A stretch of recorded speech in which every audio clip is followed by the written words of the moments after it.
Mga bro, akala ng isang mangingisda simpleng araw lang sa laot malapit sa Naval Operating Base sa Subic, di niya alam, magiging saksi siya sa isang napakalupit na eksena.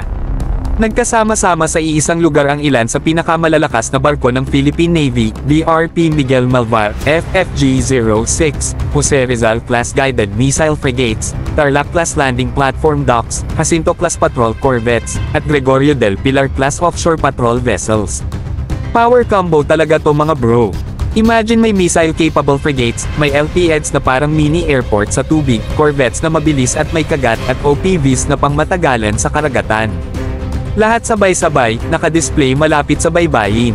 Di na kailangan ng press con, pag nakita mo to, gets mo agad ang mensahe, handa kami, huwag nyo kaming subukan. It actually sports a strong message, presence, unity, at capability. Para sa ating mga kababayan sa coastal areas, comfort ito. Para naman sa mga pasaway na gustong manggulo sa karagatan natin. Warning shot na yan mga bro. Kumbaga sa tropa, lahat ng alpha ng squad present at naka full gear. Hindi lang ito simpleng naval exercise.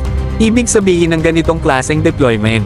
Readiness. Handa ang ating Navy sa kahit anong sitwasyon, whether it's disaster response, maritime patrol, o may foreign intruder na gustong dumaan-daan sa teritoryo natin na parang kanila.